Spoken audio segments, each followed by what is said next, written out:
La doctora Maritza Tatiana Pérez Valencia es una prestigiosa jurista de Derecho Tributario quien nos acompaña actualmente para compartirnos su experiencia y percepción de los conflictos generados en los convenios para evitar la doble imposición fiscal desde su rol como jueza de la Corte Nacional de Justicia. Doctora, vamos a iniciar con la pregunta puntual sobre cuáles son los principales problemas jurídicos de materia tributaria que se han desarrollado en torno al conflicto de legislaciones. Por favor. Muy buenas tardes, Ángela. Quiero saludar a todos los alumnos de la Maestría de Derecho Tributario de la Universidad Andina Simón Bolívar y también al doctor Gustavo Guerra Bello, que dirige la Cátedra de Fiscalía Internacional. Bien, en mi opinión, yo creo que hay distintos retos o problemas jurídicos que pueden plantearse en relación a las legislaciones sobre los convenios para evitar la doble imposición internacional. Yo creo que el primero, que un poco, pese a que es un primigenio de los problemas, ha sido la soberanía, ¿no? El tema de la soberanía.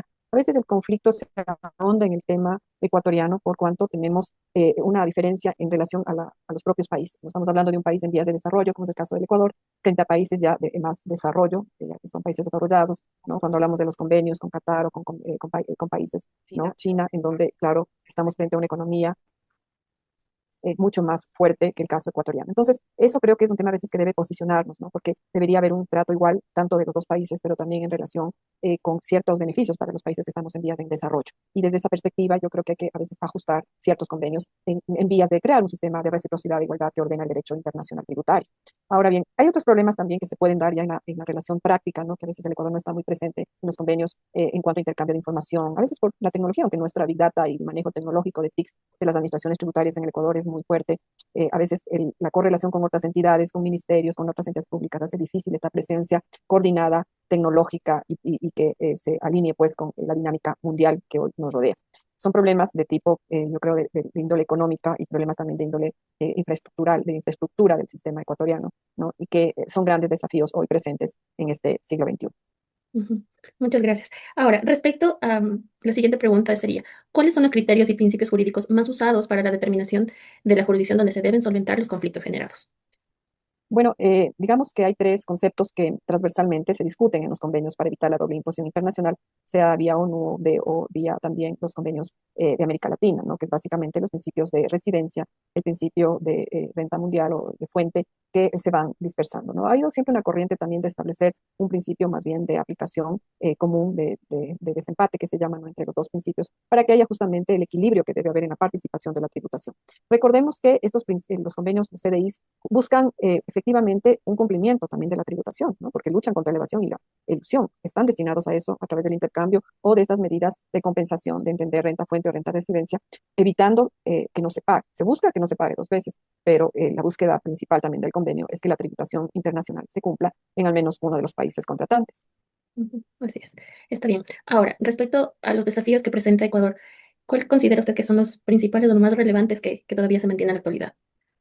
Creo que hay un problema en cuanto a la integración económica de los países de América Latina, si nos enfocamos en ellos y en el Ecuador, porque estamos hablando de sistemas de integración económica y tributaria, ¿no? Todos estos convenios obedecen a conformación de bloques, uniones aduaneras o uniones económicas. Y creo que este gran principio que debe regir y justamente desde el derecho internacional es buscar este equilibrio entre la relación de países o primeramente integrarnos para luego irradiar hacia el mundo esta fuerza de aplicación como lo hace la Unión Europea o como lo hace el Tratado de Libre Comercio Ecuador de Estados Unidos, Canadá, ¿no? Entonces, justamente ese es el equilibrio. Y el Ecuador, en ese sentido, tendría que, el gran desafío es eh, que esta integración económica en América Latina, que está dada por la CAN, de la cual un instrumento de los más esenciales es la Universidad Andina Simón Bolívar, la Comunidad Andina de Naciones, la que convierte este sistema de integración, debe reforzarse. Este creo que es el gran desafío, ¿no? Del Ecuador, ¿no? Generar esta confrontación justamente generando un bloque económico desde América Latina hacia el mundo. Eso generará prácticas tributarias sanas, buenas prácticas que se implemente desde la propia administración tributaria para que franquee unas prácticas sanas entre entidades, porque la lucha de un país no va a ser no va a ser nunca igual a la lucha de todos.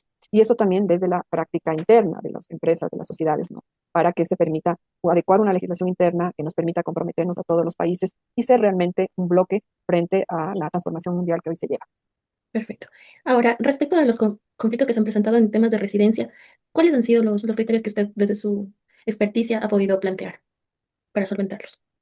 Bueno, yo creo que uno de los principios siempre va a ser el diálogo, ¿no? Yo creo que la negociación es siempre un instrumento adecuado. A eso propenden los CDIs y los tratados internacionales. Recordemos que el principio de la Convención de Viena es justamente la negociación, la amistosa entre los países. Cualquier diferencia que siempre la hay, no sea por legislación interna o a veces porque estamos atados a tratados internacionales diferentes, entonces nos lleva a pensar siempre en una solución que sea desde la perspectiva del diálogo y del procedimiento amistoso. Creo que eso es lo principal.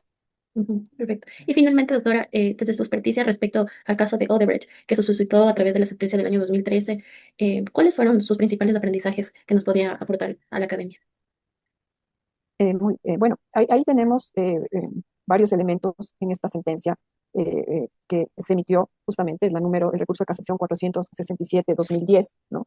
Aquí tengo esta sentencia un poco para ser prudentes en la aplicación de lo que se intentó. Yo diría que tenemos un análisis de este recurso extraordinario, ¿no? Porque en primer lugar hay que contextualizarle, este es un recurso extraordinario, la casación va a anular la sentencia, hace la revisión del acto judicial subido en grado del juez ACO, que es el recurso de casación en la sentencia. La sentencia subió del Tribunal Contencioso Tributario, la ciudad de Quito, la sala de casación revisó esta sentencia y, bueno, hizo el análisis bajo la causal primera, ¿no? Que en ese entonces regía en la ley de casación, o el caso quinto del COGE. ¿A qué se refiere esa causal? Es un hierro a la norma material, a una norma de tipo sustantivo, ¿no? Ahí se aplicaron en base a distintos errores que alegaba la empresa, en este caso Odebrecht, la constructora Norberto Odebrecht, sobre la sentencia. Básicamente estaba dirigido a los artículos 23 y 27 del reglamento de la Ley de Régimen Tributario Interno, así como 48 y 49 de la Ley de Régimen Tributario Interno. Se estableció también un incumplimiento del artículo 14 del convenio para evitar la doble imposición de Ecuador-Brasil. Y la Corte hace el análisis en relación al caso primero. El caso primero, según lo que nos explican los tratadistas y la posición de la Corte Nacional de Justicia desde el 2012, ha sido básicamente establecer que esta causal va a confrontar la sentencia si cumplió la norma sustantiva y si esta norma sustantiva tuvo la aplicación debida o hay una falta de aplicación de esa norma en relación al caso y parte de los hechos ya probados, porque no se alegó en este caso ninguna otra causal. Entonces, el hecho probado aquí que consta en sentencia era que el gasto al que se refería, que era más o menos de $2 millones, no era un reembolso de gastos, como planteaba la empresa, sino era un pago directo a su matriz remitido de los recursos de acá. Entonces, bajo ese análisis probatorio, la tribunal estableció que era un pago directo, no un reembolso de gastos. Entonces, ahí un poco viene la discusión. La Corte establece que bajo el hecho de que es un pago directo de la sucursal en el Ecuador a la matriz principal no era reembolso de gastos. Entonces, al entender aquello, revisa la aplicación del 48, 49 y así como de los artículos del reglamento. Claro, el 23 hablaba de reembolso de gastos, entonces dice, no es un reembolso de gastos, no estamos frente a lo que se estipula como el reembolso de gastos en la ley de régimen y en el reglamento, y que por lo tanto no tendría aplicación efectivamente. Es más bien el que procede, como ordena la ley de régimen, a hacer la retención, ¿no? Ahora, el artículo 14, es importante analizar si vamos a este convenio, no justamente de Ecuador-Brasil, que fue suscrito en el año 1987, el artículo 14 es expreso, ¿no? Es expreso también a establecer que en los casos que, bueno, aquí se alegó el incumplimiento del artículo 14 del convenio para evitar la doble imposición, y este se refería, ¿no? Que se pagaría en el Estado, en este caso del otro Estado contratante, cuando se trate en actividades de profesionales independientes, las rentas obtenidas en base a esto se someterán a la imposición en este otro Estado, ¿no? Y en ese caso se aplicaría. Pero cuando leemos este artículo 14 del convenio, básicamente se habla de prestación de pagos directos, no estamos hablando de reembolsos, entonces tampoco aplicaría, ¿no? Porque no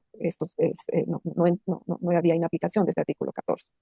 Desde ese punto de vista, ¿no? En esta casuística, aplicando el caso primero y no pudiendo entrar, como dice la sentencia, en ninguna valorización probatoria de los principios de valoración probatoria, entonces no cabía aplicar estas normas y se confirmó la sentencia en parte, ¿no? Porque hay una parte que se reconoce de reembolsos y que obviamente se dejó sin efecto, pero en línea de esto se aplicó. Esto nos deja dos conclusiones, Ángela, ¿no? Que un poco quede claro. Primero, el análisis de un recurso de casación que tiene que someterse a la extraordinariedad que existe y a su formalidad, pero también que al analizar los principios, como decía el tribunal, aplicando el principio de esencia sobre la forma, no era un reembolso, sino una aplicación directa, un gasto directo, había que aplicarse las normas, ¿no? Y no se deja de aplicar el convenio, todo lo contrario, más bien se aplica el artículo 15 del convenio justamente en estos casos, ¿no? Y lo que sucede, y el artículo 14 que habla justamente que en estos casos las rentas pueden someterse a imposición en este otro estado, ¿no? Entonces, estamos más bien hablando de una aplicación, creo yo, del convenio para evitar la doble imposición. Perfecto. Las conclusiones que podemos sacar de los juicios analizados puntualmente son los principios del litigio internacional en el Ecuador, ¿no es cierto? Entonces, básicamente, en estos casos se revela que los conflictos tributarios internacionales suelen decidirse por temas procesales, es decir, falta de prueba y motivación, antes que por el análisis de fondo sobre la doble imposición. Entonces, tenemos tres niveles de litigio, como lo es en este caso, o la motivación jurídica suficiente, que es el razonamiento explícito del caso, que es indispensable para el debate sustantivo y este no debe ser desplazado. Dos, el rigor probatorio absoluto, ya que no basta invocar el convenio para evitar doble imposición, sino que se debe probar técnicamente su aplicabilidad dentro del caso. Y en tercer lugar, la calificación del hecho económico para determinar con precisión la naturaleza real de la transacción antes de aplicar el convenio de doble imposición. Entonces, ¿qué lecciones nos ha dejado puntualmente cada caso? Por ejemplo, que la carga por prueba es técnica, ¿no es cierto? En caso ideal, Alambrec se falló por no acreditar técnicamente la identidad del tributo. Sí, en el caso de la calificación jurídica de pago, por ejemplo, se da en el caso de Odebrecht y se resaltó la necesidad de definir correctamente si el pago es reembolso o renta, o en el caso respecto de Tesalia se ve el tema de la primacía de la motivación, ya que este caso se anuló por falta de motivación administrativa sobre normas anti-abuso. Básicamente, cómo se ha estado manejando el conflicto dentro de esta situación por los jueces y se muestra que en Ecuador los litigios para evitar doble imposición suelen fracasar por faltas procesales y probatorias más que por el Fondo Internacional. La práctica procesal tributaria es formalista y exige una carga técnica sólida. Sí, correcta calificación del hecho económico, prueba de residencia, sustancia y argumentación jurídica estructurada desde la fase administrativa. En este caso, los jueces han asumido un rol principalmente revisor centrado en la motivación y prueba, sin desarrollar ampliamente una doctrina de derecho internacional tributario. Por lo tanto, existe un razonamiento claro para justificar la prevalencia del tratado sobre la ley interna, ¿sí? Y también lo pendiente ahora es fortalecer técnica y probatoriamente y consolidar criterios jurisprudenciales que permitan aplicar efectivamente los convenios internacionales. Eso sería de nuestra parte, son las conclusiones a las que hemos llegado como grupo y obviamente estamos abiertos para poder manejar cualquier situación que requiera.